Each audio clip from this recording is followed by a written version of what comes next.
Welcome to the program. Sacred Combat Radio, I'm Ron Coleman, your humble host, located in an undisclosed location somewhere in America's great Midwest. Thank you for finding us, however you did it. Absolutely. You know, there are so many devices, so many different places, but the one where, if you found us, obviously you're listening to us. That makes most sense, but you could pass it along that we're on YouTube, and we're on sacredcombat.com. And we'll be on iTunes as soon as Ron can figure out iTunes.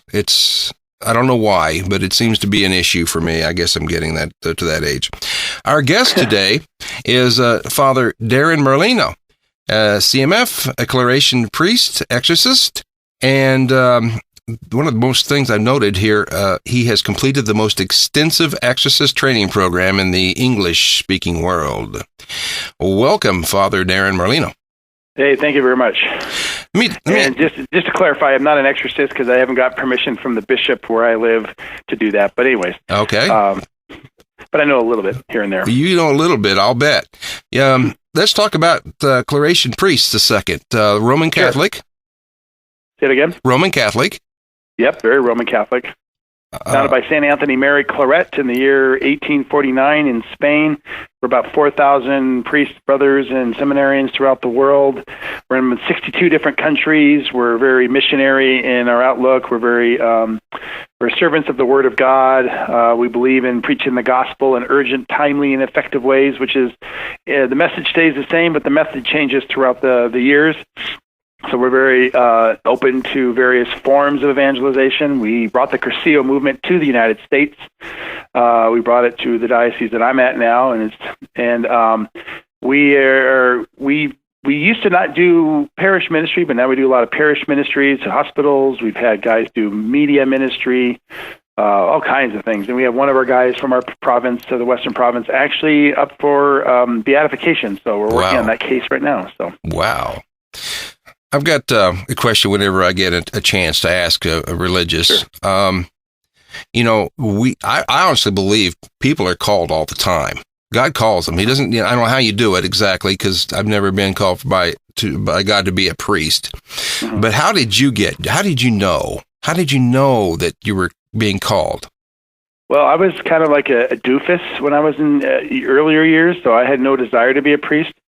And so God, in His supernatural way, kind of actually inspired my mom to ask that question. I was in our kitchen, believe it or not, and that's a long story in itself. But just to briefly part, I used to walk into our kitchen. I used to see an image of Jesus in our backyard, kind of an opaque, ghostly image in our backyard, and I just thought it was because of the lights, the moon hitting the bushes. But it stayed there for months, almost for quite a few years, actually, and we were praying in the kitchen one night, and my mom goes, "Hey, I think the Lord's calling you to be a priest." And the presence of the Holy Spirit was super, super strong in that room to the point where I almost suffocated. It was so strong. And that was kind of like the beginning. It was January 6th, 1987, wow. The feast day of the Epiphany, hint, hint. And then also was the birthday of St. Joan of Arc, who's supposedly a relative of ours, biologically, my grandmother's side of the family. And so took a very strong hint that God wanted me to be a priest, and from that was 1987. By the time I got ordained a priest, it was the year 2000. So it took 13 years of discernment, school, and leaving the seminary, going to another seminary, going to college, all that kind of stuff that got me there. But it was a supernatural experience because I had no desire to be a priest. I wasn't even thinking it. I never took it seriously, never. So yeah, that's why God had to do a St. Paul on me for me to get the hint. Do you think that when Mary was sitting there or standing there, that angel showed up and says, "You're going to be the mother of Jesus," will you? And do you think she was, thinking about it at the time? Do you think anything? No, it just happened. It just happened. Yeah. And I always go back to things like that because we know that in order for Mary to be ready, to be Mary at that time, God had to go way back and get all of the blocks in place in order for Mary to be there. In your case, God had to go way back to put the blocks in place for you to be here. Yeah. In other words, when we abort children, we don't know what we're doing, do we? No, I mean, in fact, one of the things you were talking about exorcism and abortion is that some Satanists are abortionists. Right. And they do use that as human sacrifice for some of their stuff. Unfortunately for me, I've never seen it. I only know about it through some exorcists that I personally know who know people who've been involved in that. And I mean, it's the evil of evil. It's the sickest. Mm-hmm. It's the most demonically inspired evil besides the Holocaust during World War II. I mean, those two things they're just. A human person can't think that way. You need a demonic influence to get to that level. One name comes to mind, a guest on the show, Zachary King. You might have heard of him, a Satanist who turned Catholic. Right. On the show, he mentioned and he described these events. He was that Satanist in that abortion facility, and he went through some of that. It is horrific. It is horrific. We know that there are attacks on the church all the time. We now becoming more and more prevalent. We can see that pretty much in the media, and the media is the one that I'm going to hit on right now a little bit. You know, the young Pope, and on HBO. Yeah. Okay, the attack on our Pope, the attack on the office of the Pope. This is the one where they want to demonize the Pope. He's an atheist in this show. He smokes. He cusses like I've never seen it, by the way, but I've certainly read. The HBO, the heretic blasphemy office, or offensive, if you want to call it. It is bad. And on the other side, now you've got Lucifer on Fox, the TV show, which is, they're having the redemption of the devil. The devil is now, in this show, he is human. He is becoming more likable and lovable and squishable. Oh, yeah. Yep.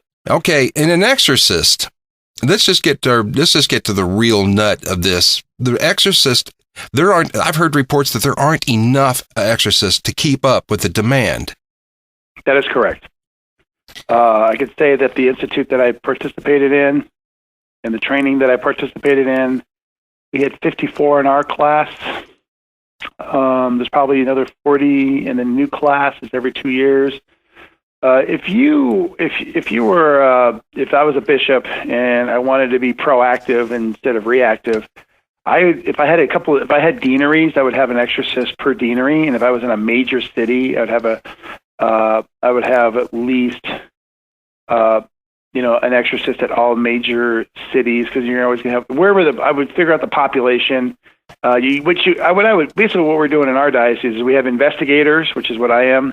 We kind of like listen to the person. We do all the investigating, get all the reports that we need, and then we make it. Then we bring it to the exorcist and say, "Hey, I think this person needs a prayer session, some deliverance," and then we go from there. Sometimes it's interesting because even though a person can be possessed, they can receive communion. They can go to confession. They can even be in the presence of holy and not feel anything yet until you start doing the rite of exorcism, which is quite odd how it works.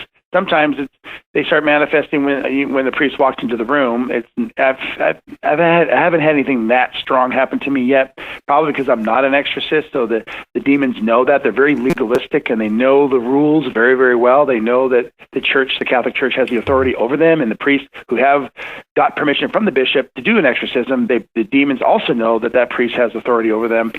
But until that actually happens, it's kind of like, well, the demons don't necessarily have to leave if it's a possession situation, because they know that I don't have the authority to do that. And I have a couple of stories where a friend of mine was at a session, and the demons started laughing at my friends, because these priest friends of mine, because they didn't have authority to do an exorcism. They're doing deliverance prayers, and the demons said, "Well, you don't have authority to do this because you don't have the authority from the bishop to exorcise this." And the demons were right, and so they technically didn't have to leave until they got permission, and they never got permission. And then they found out the lady was a plant to destroy the priest and his reputation and stuff like that. So it's nasty business. Thank God we have the Blessed Mother on our team, because without our guardian angels and St. Michael and Jesus, because the good thing is that God can read the minds of the demons, but the demons can't read the mind of God. Oh, so that gives us the advantage. Right. The more I listen to you, I understand, or I'm beginning to understand. And people need to do this. People need to hear this. This is important. We're living in a world and a culture where the demons, or maybe it's just Satan, has convinced people he doesn't exist. Right. He is not there yet. I see it all the time. I see people. There was a story not long ago. A man had horns installed in his head to look demonic. Yeah, I heard about that. Yeah, it's an actual news story. We got stories in the news. It's all over everywhere.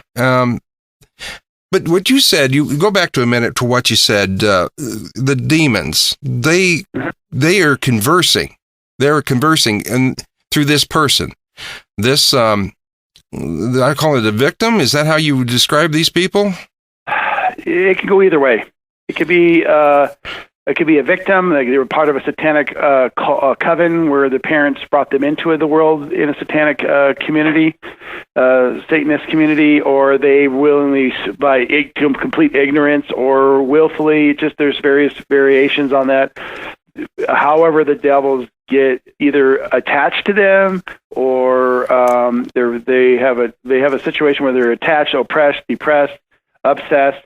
And the demons might be around like gum on a shoe or rock in a shoe. They might just be there, but they're not full possession, because possession itself is very rare, but everything else is a little bit more common if somebody opens up the doors and gives permission to the evil one to do whatever he wants to do. So it just depends. And the funny part about angels is people don't realize that each angel is its own species, meaning dog, cat, bird, fish, snake, those are all different species, and each angel is its own species. We're talking billions of angels. So how God created each angel to be its own species is beyond me. So every case is always going to be a little different. So that's why you never hear you hear the same things, but you don't hear the same things.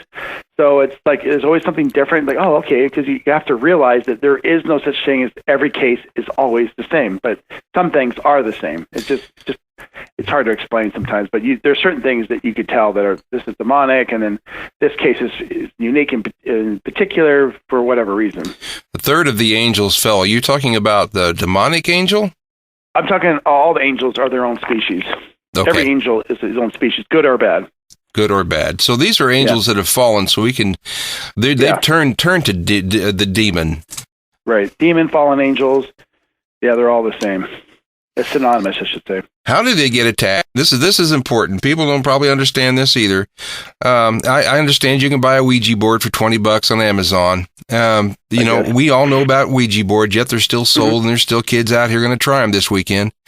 Probably in a tent like we did when I was growing up. We had a Ouija board, and you know, fortunately, I think God was on our side, but we didn't play with that much. But it's the idea that I had it, knowing now what I know. How do they get attached?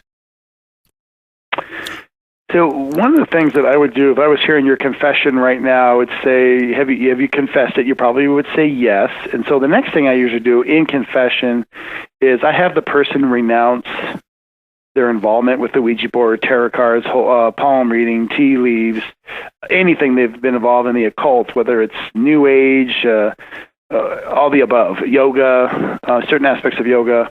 And then I would actually have them say, I renounce the spirit or demons of, the way I would say it is, in the name of our Lord Jesus Christ, through the intercession of the Blessed Virgin Mary and Saint Michael the Archangel, I renounce the demons, spirits of the Ouija board, whatever it would, and then I send them to the foot of the cross of our Lord Jesus Christ. And I do that in the confessional because we found out through our training that the actual absolution prayer that the priest gives in confession is far superior than the exorcism rite, because the sacraments are more superior than the sacramentals.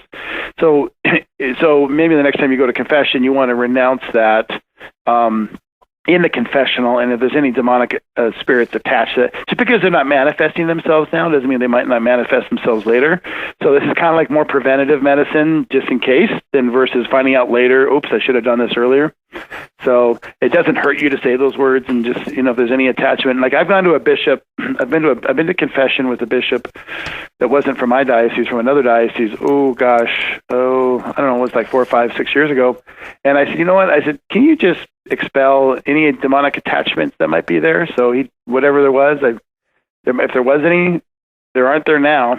So it's always good to have a good spiritual, you know, like general confession, just to kind of go through your life every once every 5 or 10 years, just to kind of go through and do that.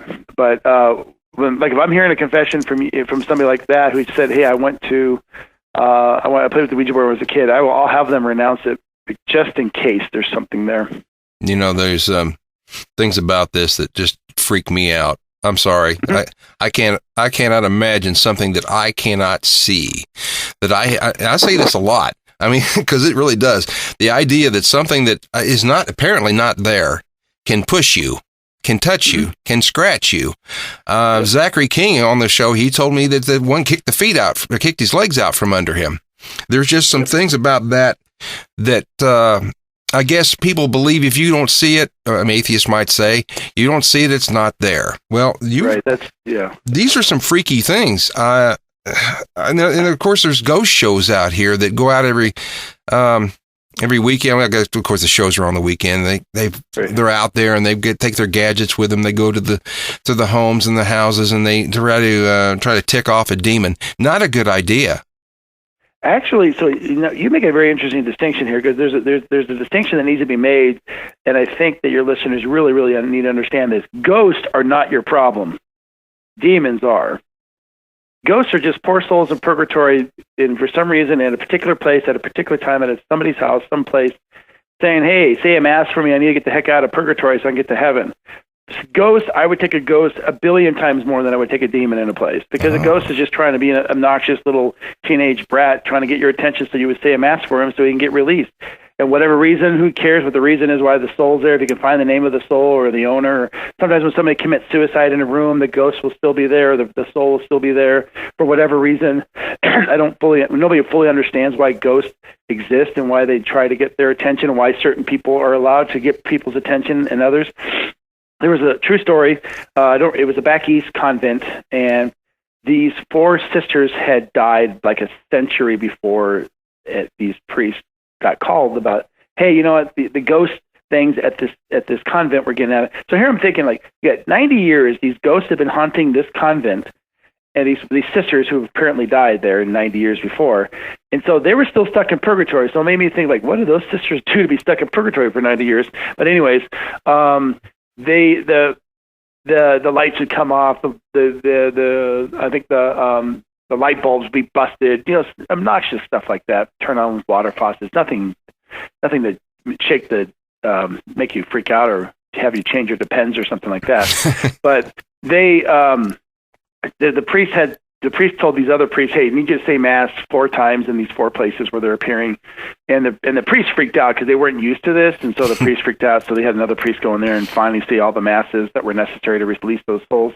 And guess what? Those souls eventually got released and went to heaven eventually, or at least stop causing problems there, because that's what they wanted. They were trying to get everyone's attention. So for 90 years, these nuns had no brains enough to have a mass said for these poor nuns that were dead. So, I mean, it's really simple. So I always tell everybody, if a ghost is bothering you, just have a mass said for them. If you know their name, have it said for them. It's pretty simple. The ghost thing is never a problem. It's the demons you got to worry about. There are demons there too, though, aren't they? We don't know. The thing is, if it's mischief, turning on and off lights, turning on sinks, the demons don't care about that. That's not what they want to do. Now, they could do that to deceive you. That's why when you have a mass said for them and it keeps going on, then you have a demonic situation. So, I mean, that's another thing, too. See, blessing a house for ghosts, it doesn't really do anything for a ghost, because he's a poor soul in purgatory, so he needs a mass said for him or her. But the thing is, with a demon, if you start saying mass at a place and you start doing exorcism of a place, and then they start freaking out, then you ask them to leave in the name of Jesus Christ and the intercession of all the saints and the apostles and the angels and St. Michael and all that stuff. When you start bringing in the big boys to have that happen and it stops, then it was a demonic thing. After, let's say if it's mischief, then you don't have to worry as much. So it's when you sense like there's something more than just turning on and off a light. When you see dark figures in the corner, or I feel like I'm being suffocated. The poor souls in purgatory don't do stuff like that usually. It's usually just like, oh wow, look at the sink is turned on, or the door is closed, or something like that. It's less. I don't know what's the word I'm thinking of. Less damage. Right. Yeah, and then what a demon would do. The demon causes more havoc. And that's part of their nature now. There was a story yesterday of some girl. She just was taking a selfie, and or maybe somebody was taking the picture of her, and then her dad was working in the garden out behind her, and there's a window there. And when they took the picture, there was a face in that window that wasn't there the day they took the picture. Huh. Do you think a ghost? It could be. Depends on what it looks like. It looked like a person. It looked like a person that was just sitting there. Yeah, and then it was probably a ghost. And that person was probably trying to get the attention of those people. The problem is that since there's not that many Catholics out in the world, it's hard to get those, it's hard to convince a Protestant to have a mass said for a poor soul in purgatory. That's true. They don't talk about that, do they? They kind of left that one out. Yeah. So what happens is a poor Protestant stays in purgatory possibly longer because there's no mass is said for them versus a Catholic. But it's hard to say. I'm not dead yet. I couldn't tell you. Right. Pure. We haven't stepped. Now, there's a certain amount of danger in this, I understand, from a perspective. Well, let me back up just a second. When a priest, an exorcist, gets the call from an investigator as yourself, and you relay the information to the priest then has probably a couple of things he does before he just kicks in the door and starts going in. They contact a doctor, do they? That's what the investigator does. The investigator does all that stuff. He gets the intake sheet. He gets the psychological, the physiological. If there's medications, make sure they're taking medications. Then you kind of put them on a spiritual regimen with confession, Eucharist, adoration, rosary, whatever else is needed. And then you also want to see if they're compliant too, because I always tell them, look, you got 90% of the work is you and 10% of it is us. So if you don't do the work, we're not going to do it for you. So we got enough work in our hands. So if you're not willing to do the work necessary to become a saint and get rid of all this stuff, then we're not going to help you. So have a nice life. And we have to be that tough, because if you don't be that tough, then people will I don't have the energy to one case alone is more taxing than anything I have to deal with in a week at the parish. So. And they're not done in 2.5 hours with the head spinning and the green soup and the spat and all that. The green soup, no. The head spinning, no. In 2.5 hours, possibly. It could be 20 minutes. It could be 15 minutes. It could be 10 years. It could be. There's literally no case is the same. I mean, there's none when it comes to time. Not one. There's no such thing. And some, when you go to Europe, they do it like a dentist appointment. Okay, I'll see you at 3:00. They go through the prayers maybe 2 or 3 times. Okay, I'll see you next week, and they do it 2 or 3 more times, and I'll see you next week, kind of thing. So, and that's their view. In America, we probably see, we want to take care of the psychological, make sure that there's a pastoral response to it, that their family's taking care of them, that the local parish is taking care of them. We try to get their local priest involved too, because it's not the duty of just the exorcist, but all priests are exorcists by office. And all we have to do is get permission from the bishop to do that. But overall, every priest can do deliverance ministry. Every single priest, he has the authority in his office to do that. So when priests go, well, I don't believe in that, I don't want to do that, I said, well, it's part of your office, buddy. So yeah. I'm not going to do your work for you. This is your parishioner. You got to take care of him or her. So this is a part of the fake news that is about the church and about what is relevant to this. People don't get this kind of information. They don't hear it. They're not going to hear. There's about to be a new show out on one of the major networks concerning exorcists these days. Probably is, because they look at it as they got showmanship. They make some ratings. They'll get some money. They'll make some money. But they don't understand that in the beginning, long before you ever get to that phase, there are processes in place to eliminate other outside influences, as you've mentioned. Are they taking their meds? What about the house? Has it got mold or something? I mean, we aren't told about these things. And it's important, I believe, in my mind, to at least to let them know. I hear things. This is why I say this. I heard a couple of dorks here in Kansas City talking on radio one day about exorcisms and exorcists, having a good laugh over it. And I wanted to reach through the radio. But this is what people hear. And it's important that we let them know there's a little more to it than that. A lot more to it. And, the good news is, believe it or not, Francis actually has talked more about the devil than any other pope that I'm aware of, which is surprisingly, because Francis is definitely a unique pope in the history of the church. Obviously, I mean, every pope's going to be unique now.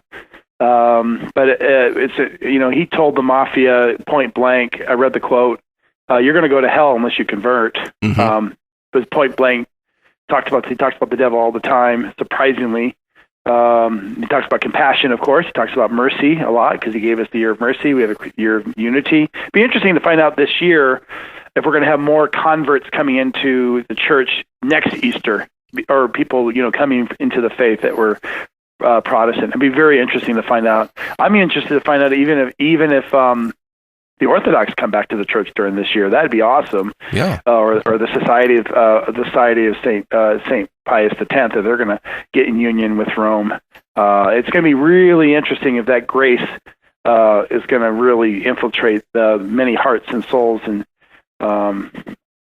so, I mean, I had some good confessions throughout the year of mercy too. Like, oh, good, you're coming back. So I had probably maybe 6 or 7 people like who said, oh, I'm just excited to come back this year. So, I mean, I didn't see a huge turnaround, but some. So it's going to be fascinating. A year from now, when we're talking about the year of unity, did it work really well? Will be fascinating. We need some good news.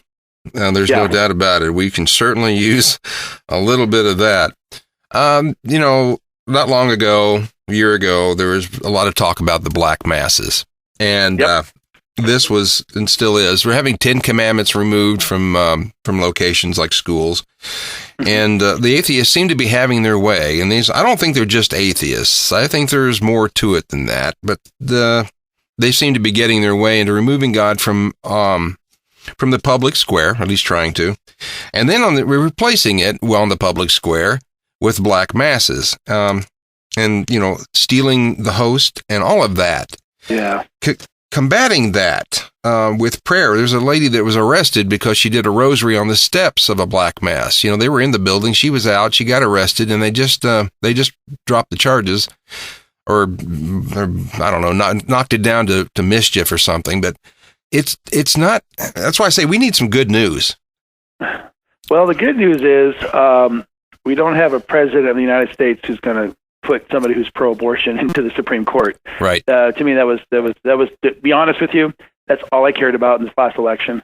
Is the way the laws would have gone towards pro-abortion, pro-gay marriage, stuff like that. Mm-hmm. I'm at least probably more relaxed about that. I mean, to me, that was huge. That was great news for me as a priest, because I didn't know what was the law of the land going to be after this. I mean, maybe in 8 years, it would have gotten to the point where if the Catholic Church didn't do gay marriages or promote abortion or euthanasia or whatever, or contraception or sterilization, we would either lose our nonprofit status, or priests who preached against it or refused to do gay marriages were fined or put in jail or whatever. So I think because of the arrogance of Hillary saying, I will do this and I will put somebody in who's going to support women's right to kill a baby and even partial birth abortion and support gay marriage. And Our Lady of Fatima said, hey, I'm going to fight for that. And so when Our Lady of Fatima's prediction said, hey, I'm going to fight for this, and then when Trump wins, I'm like going, boy, and the Cubs win the World Series, I said, I should go buy a lottery ticket now, because this is crazy. This is crazy business. That was not predicted.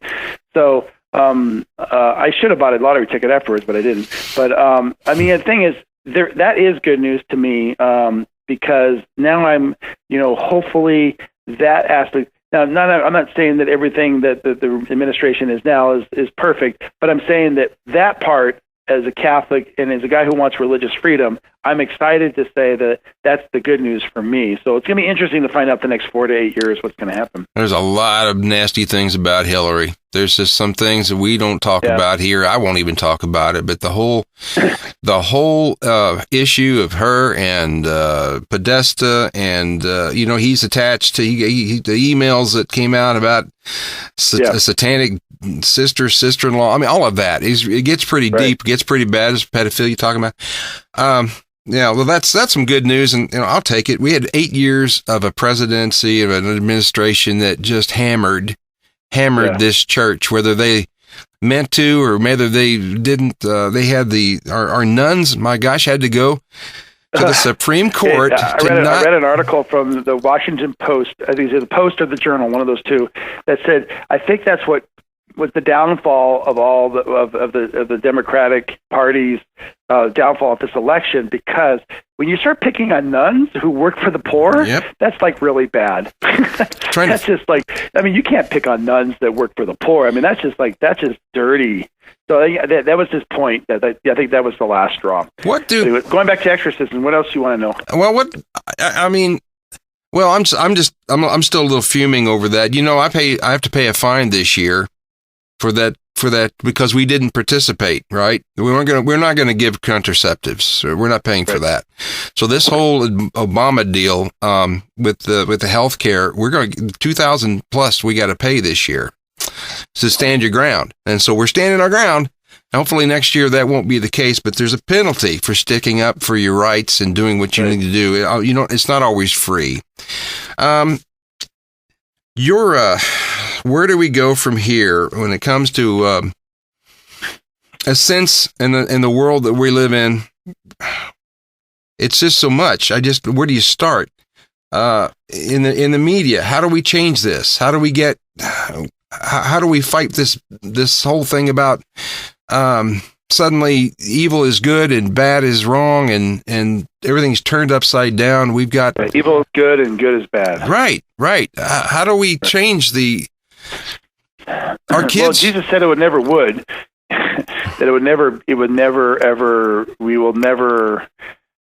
be considered good with the world. Never. So that's a prophecy that hasn't changed. So I've accepted that. The other thing too is I think Trump gave you a hint on the game plan. The game plan was to go around the media, mainstream media. Right. And so what he did was he used Twitter. And so he used social media to move around to get his message across, which obviously came out to be very successful. And his guy was his media statistic guy is brilliant. That's he told him what to do, where to go, and he went to those places. And I saw the interview and how very, very strategic they were. So I think you need to be very, very, very savvy and very, very strategic. And maybe even get a hold of this guy and ask, okay, look, if you're trying to get this message out, who do you go to and how do you get to it? The hard part is trying to find a movie star or somebody who's very famous, like a Bill O'Reilly or Hannity or something like that, to talk about that stuff, to get to a point where, hey, go to this website and people will start looking into it. And that's kind of one way to do it. I think, with Fox News, who is probably the most Catholic-friendly station out there, because most of the guys working there are Catholic, and women too. So that's probably one avenue. I don't think that it's going to be, I was watching a TED Talk on YouTube, and the guy who founded YouTube, or who worked for YouTube, and he's showing you how YouTube things become popular. Well, it seemed like every time a famous person talked about a YouTube video, it became super popular, like millions of people would see it. So if there's a way to get somebody famous to hear your message, and then they tell everybody, well, that just spreads it, so that spreads it by millions. That seems to be the best way to do it, is to find somebody like that, like a O'Reilly or a Hannity or The Five or whatever those shows are, and just work your way through them. And of course, you are going to be kind of preaching to the choir, because these are probably people who are more saying yes to it. And if there's a way to get to a CNN or MNBC or one of those stations, TBS, whatever, TNT, and get on there and talk, coherently and not fanatically, but just kind of like very matter-of-factly, and just kind of like more, this is what it is and this is what you're looking at, and just to get your message out in your website and your Twitter and whatever. That's probably the best way to do it, because that's how I would do it. That's kind of like the smart way of doing it. So and this way you would have control of the message. Mm-hmm. It might get distorted if you're on one of these stations that aren't maybe Fox News. But if you're on there and you say, hey, go to my website, go to my Twitter account, and check out what I'm doing, and get some updates, stuff like that, then you can probably get your message out without worrying about the media kind of screwing it up, because you have to expect them to be biased. And so since they're biased, you just kind of have to use their means to get your message out. So You have to figure out somebody famous to believe in you and to believe in your story so that they can help you become that message that could be well known. That's right. That's right. Back to the exorcisms just a second. When we know that there's particular dangers involved in this, how do you get to the point where you can, without having that, I don't know, you call it a thing, you call it a demon, you don't call it a person, but whatever it is, does not come on to you. I know. Oh, yeah. I've heard things like, well, they know your sins. If you haven't been, they're pretty savvy. So how do you know you're not taking one home with you? Well, being in the state of grace is imperative. You cannot do any of this ministry without going to confession first. Obviously, fasting's helpful. The thing is, God only allows things to happen to you because He wants it to happen to you for His greater glory, whatever that might be. In general, it doesn't attach itself to you because God doesn't want it to. Mm-hmm. So that's the good news. If it does happen that way, where something is attached, then God, for some reason, wants you to experience that. Now, I've had that happen to me 2012. For whatever reason, I honestly do not know God's will on this one. I just know that it happened. I was living in LA. I was going to a class, and I got rear-ended. And after I got rear-ended, the next day I had my tooth pulled. And then the following week, I got really sick in my stomach and my head. I felt like I was having a heart attack. I got rushed to the hospital. I stayed overnight in the hospital. The last time I stayed overnight in the hospital was when I was born. So there was a 6-year difference between my birth and then the last time I was in the hospital. I'm a very healthy person. Freaked the heck out of me. So I go to the hospital. They can't figure out what's wrong with me. Somebody calls me up because I was dealing with some cases out in California, but nothing. I mean, just preliminary stuff. And I don't know if this woman threw a curse at me or whatever, but I had a priest pray over me, and I felt spirits, the demons or somebody leave me. I felt stuff leave me, and it's like, I got cursed somehow, and God allowed that to happen, probably because I was being lazy. I wasn't spiritually prepared. Whatever it was, it made me realize that I need to be more spiritually prepared. So God allowed that to happen. It was amazing. Within 10 days, all this weird stuff happened, and it was really intense stuff. And I was like, golly. And I never heard from that lady again. So who knows? I mean, so in general, I don't usually get stuff like that happen to me. Most exorcists I talk to get nothing happen to them. There's some retaliation. Some exorcists will tell you that the temptation, sexual temptations increased during this time as well, just because for whatever reason, that seems to be their MO. There's no, like I said, there's no always it happens this way, but you just have to be spiritually prepared. So that's one of the things that we learned in our training was a lot of mental prayer, a lot of just being steeped in Scripture and prayer life and communion with Christ. In a sense, if you're in the state of grace, you pretty much have all your armor on, and God's not really allowing anything to really majorly happen to you. I mean, the crosses happen; those are normal things, and some things could happen. And God, so basically, don't freak out if something bad happens to you because God's allowing it to happen for a reason, and just don't worry about it because just pray through it or whatever it is, go to confession or whatever is the situation. Just allow God's grace. Or I should say, you should tap into His grace and to help you get through it, and not really, freak out. Like some people I know, over freak out. Like, I'm so afraid, I'm so freaked out. I go, why? You have Jesus, Mary, Saint Michael. You have your guardian angel. These are all far superior beings over the demons. And you first of all, you have 3,000-pound linebackers and linemen on and you're running the ball, and these guys are all the size of an infant, and you're worried about that. So why are you afraid? And that's most exorcists will tell you. I'm not afraid anymore because I know that I have the power through Christ I have the authority, I should say, not the power, the authority to expel them. So it's not really. I mean, it's interesting to find out that most exorcists I know who've done it for a while say the same thing, that they're not afraid. You get, I understand, if you play around long enough, not everybody gets possessed, I understand. That's correct. If a person played around long enough and rebuked whatever was trying to help him and went on ahead with it, and God would go ahead and say, here, fine. If this is it, I'll permit it to happen so that you will learn, so you will know. Is that part of what I'm hearing? Yeah, that's part of it too. Sometimes, I mean, even the ignorance, which is the devil's best friend, is ignorance. If somebody, let's say, I've met people who have no Christian background, or they start becoming Christian decades later, and they have no idea what they open themselves up to.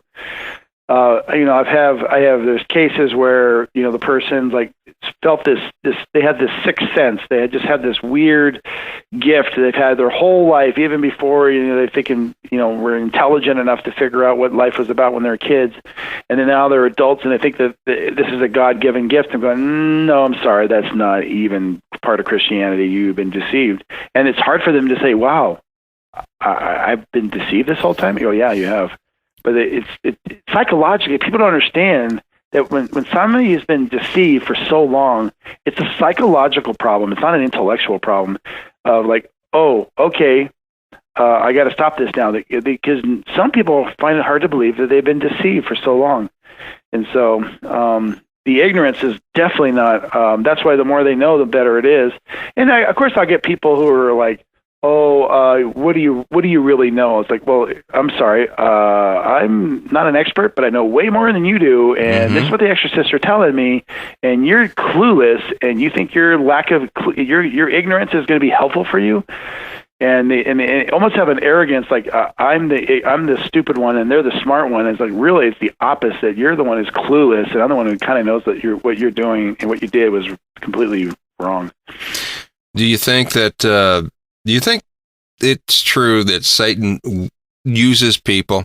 If there's nothing in it for him, why would he do it? Versus something, that if he can't get anything out of this person, he won't do it. Versus if he can get something out, if this person is somehow, well, let's say if he's important, if he's got a lot of money, or if he's got some standing somewhere, would he not use them over somebody that didn't? I never know what his. The demons have to do evil. They cannot do good. However, in an exorcism, I've been told by many exorcists, you can force a demon to do good, or to say something good, or to tell the truth in an exorcism, and they hate doing it, but that's not part of their nature. Their nature is always to lie, always to do evil, and have pure hate, and have no remorse. Everything that you and I would consider virtues, they do not have that. So it's hard for us to imagine that that a demon, that an entity could actually have nothing good about it, except that it exists. And so it varies. The devils will always go after us. They will always make sure that we are. They will always go after us to make sure that we're trying to do something wrong, to sin or something, because that's what they want us to do. They want us to sin. They want us to sin mortally. In fact, that's why confession is so powerful, is that once the soul is in the state of grace, and let's say the soul is committing venial sin, the demons know they've lost. They know that they can't get this soul to hell because it's saved, regardless if it's going to die and go to purgatory for a long time or not. They lost the battle. They lost the war, actually. They might win a few battles here and there and have somebody, commit mortal sin. But if somebody goes to confession, they've lost the war to that particular soul, and so that's why confession is so important, especially when somebody's being exorcised of demons, because the Eucharist and confession that's how the demons lose their strength on the particular soul. What about porn? Is that not a weapon? Is that not how you get you hooked on that? Not just that, but I'm saying it's the biggest problem. I would say it's the easiest one, and now I'm finding lately that women are doing it more than I've never heard before. I would say that when I first got ordained about 16 years ago, when I heard a woman confess porn, it was because they were sexually abused. Now it's just because they like it. Like, okay, guys simple because it's part of the brain. It's like sugar and cocaine. It's very addictive. I get that, and I know there's demonic attachments to pornography, masturbation, lust.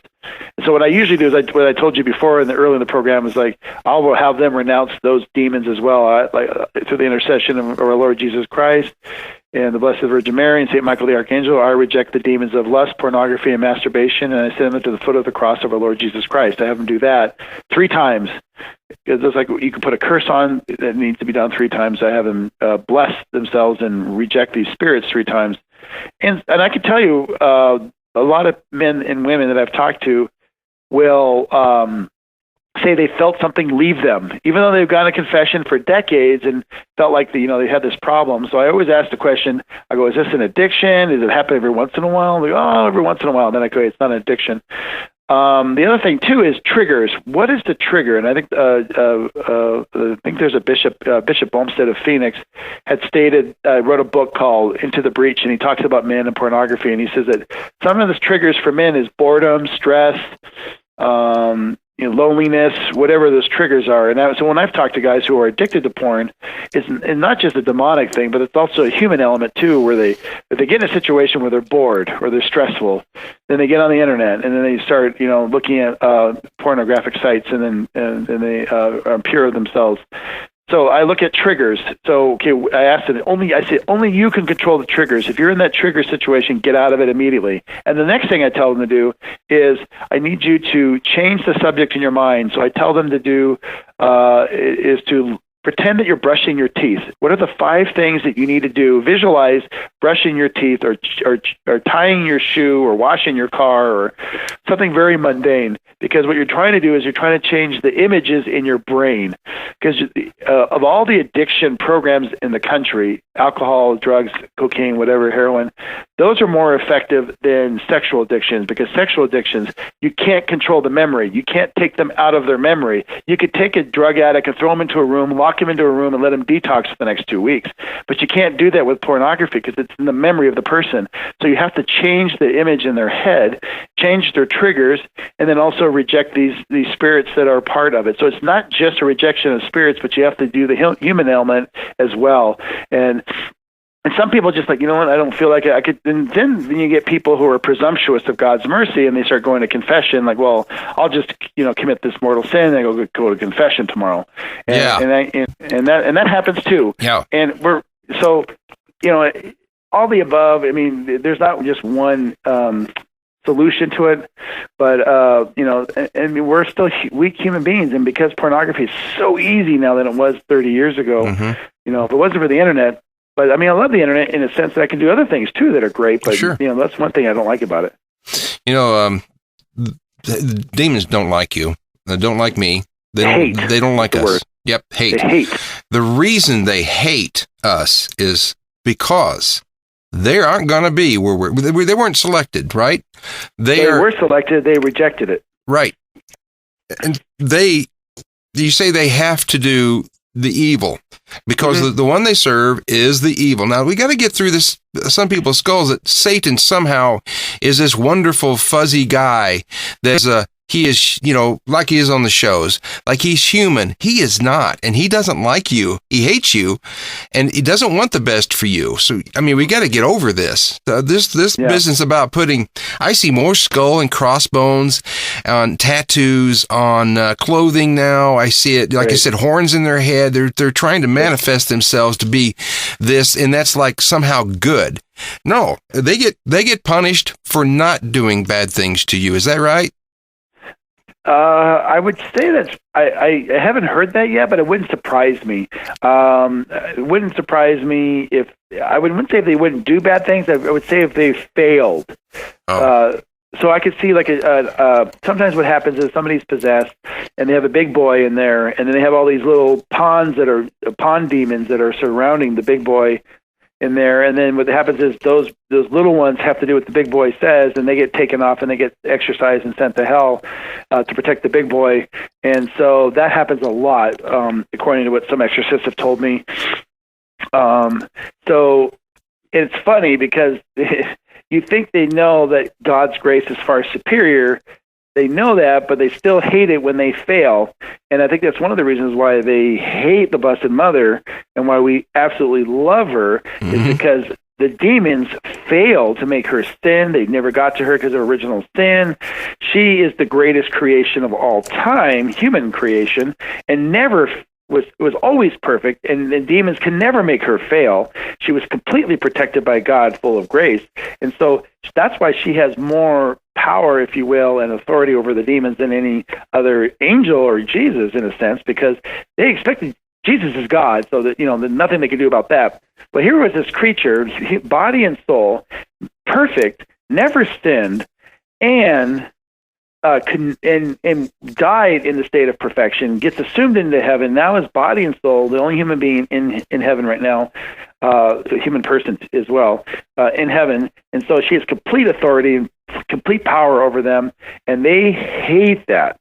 And a true story, an exorcist was telling us a story. I think he was in Rome when he was taking this, that this demon was forced by the exorcist to explain the beauties of the rosary, and he hated. The demon was so pissed and so upset that he had to tell the truth about the Blessed Mother and her power in the rosary and stuff. That the demon didn't want to tell the truth, but he knew the truth, and it was just really, really, really was difficult for him because he was so upset. So we know that the Blessed Mother is one of the greatest allies. She is Fatima. Yep. We're waiting on the Medjugorje ruling. I don't know that they made one. They're out there. It's out there. It's in Rome. We're just waiting for the ruling. I have my suspicions, but I'm not going to say anything until it comes out. Yeah, there are some advocates for that. And they've been out for a long time. And there are some good people who've converted and who are really good role models. So it's like, maybe that was true. Maybe it was a true sense of grace anyway. So we'll see. It's a wonderful thing if it turns out to be. I'm just waiting. I have no idea. Yeah. I'm just a lay guy here that's just trying to help a little bit if I can. Do you think that in the world that we're in today that we're not going to get rid of it? We're not going to be able to get rid. In fact, I guess Satan has ruling over the world at this point, right? We're not going to be able to kick him out. No. I mean, we should just. That's why when you watch a movie about the devil or somebody getting possessed, there's some really good movies out there. And just when you see that when the person gets delivered of this evil, the evil goes into something else. That's exactly the point. That's one of the things that we learned in our class was that the devils have to go somewhere because they exist. They're not going to be annihilated. So you have to get over the fact they will not be annihilated. So they possess water, animals, place, persons. If it goes out of a person, it's going to go to a place. If it goes out of a place, it's going to go to an animal. If it goes out of an animal, it's going to go into water. And it just kind of rotates back and forth, and some get sent to hell, some are still here. Some demons, part of their punishment, this is weird, this is why I'm saying that every case is different.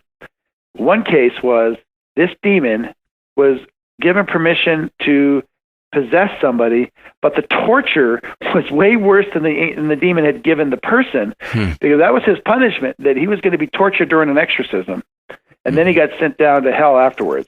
Some of it's just like, you can't even make this stuff up. It's like, you gotta be kidding me. But yeah, it's a very fascinating thing. But the demons will never go anywhere. We just have to get used to that fact until the end of time, which is the resurrection. They're going to be sent down to hell, and everybody who's in hell with their body and soul, they get to have their body and soul. They get to be tortured and be completely depressed and despair and hate life and hate eternity in hell. And those who are in heaven are going to love life and love eternity and love the beatific vision. And that's why I choose heaven. I choose Jesus Christ, because I want to be eternally in His presence. That brings up a point you brought up about the person's places or things to be possessed. This goes back for me for just a second, the idea of being touched. They don't have bodies. How in the world does this happen? That's a good question. I mean, I don't understand it. I can't see it. There's no idea, but yet there they are, scratching people. I've heard that's more, this freaks me out to think about it. Have you ever heard about animals being possessed? Oh yeah. What? Oh yeah. What do they get out of that? Well, like I said, they have to be somewhere. So that's why they, for whatever reason, God allows that to happen to an animal. Sometimes Satanists will possess a cat to go to some place to put a curse on somebody, or a dog, or a raven, or something. So we never know what animal is being used and why. And they could be used as an instrument of evil. I mean, that's just, yeah. All right. Here comes the question. Probably the one everybody's going to want to know. It's been in the press. It's been in the news. Witches are trying to put a spell on Trump. And they did have a night of it, I guess, and tried. Okay. When a witch or witches goes and tries to put a spell on somebody, is that anywhere near a demonic, I don't know, transfusion or transmitting or something? Are they related? Yes, exactly. When somebody freely chooses to call upon the evil one to send a curse on somebody, now God could allow that to happen, or he might not allow it to happen.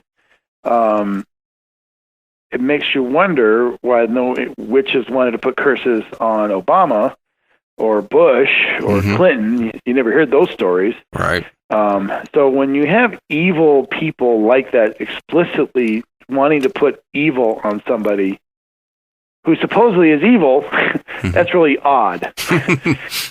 Because usually evil people don't want to do evil things to evil people. They usually want to do evil things to good people. That's a good point.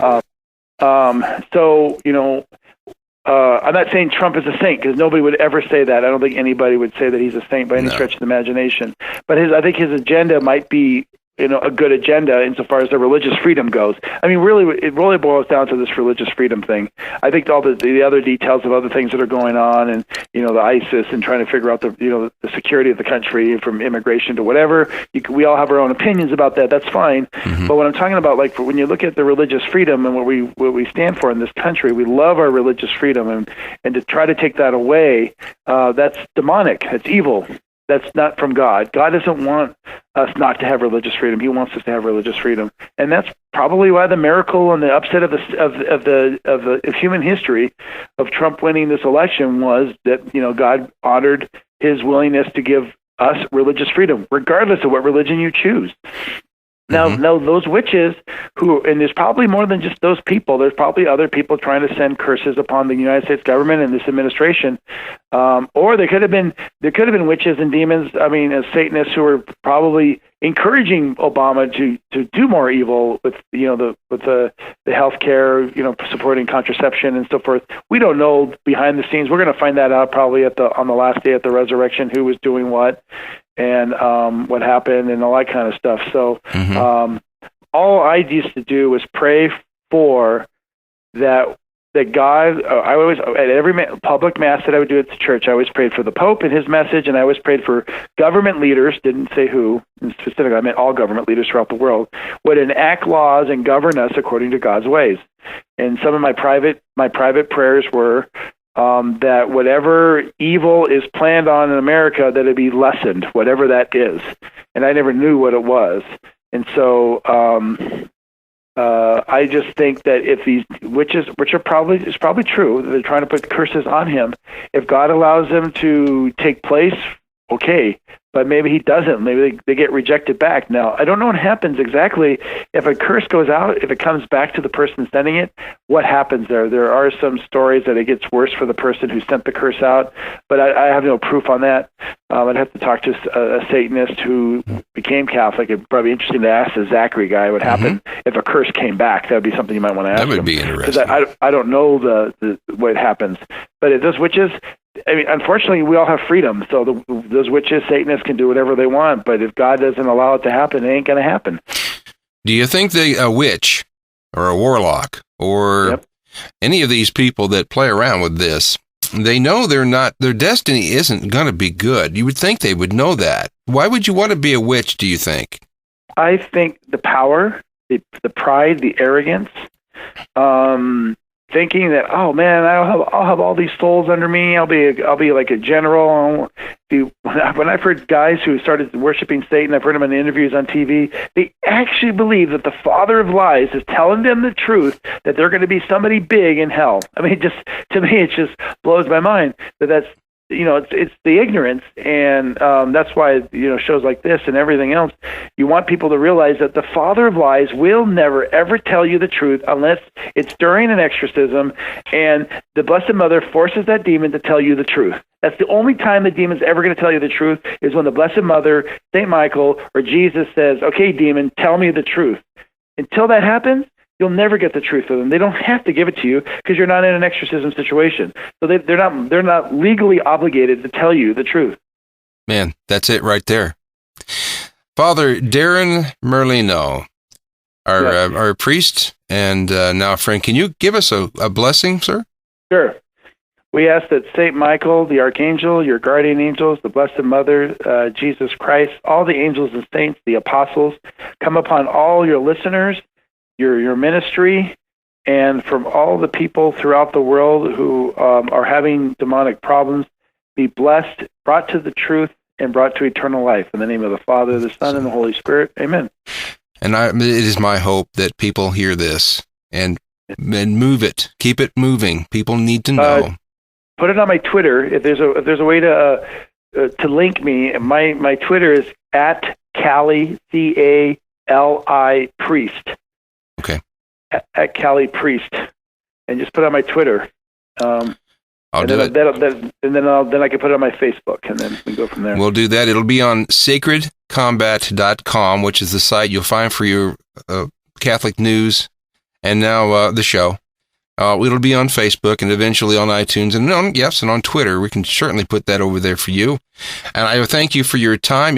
This is an awesome experience for us, for me personally, because I don't get an opportunity to speak to many yet. But we'll hopefully get a few more here, and we'll move it around. Thank you, and God bless.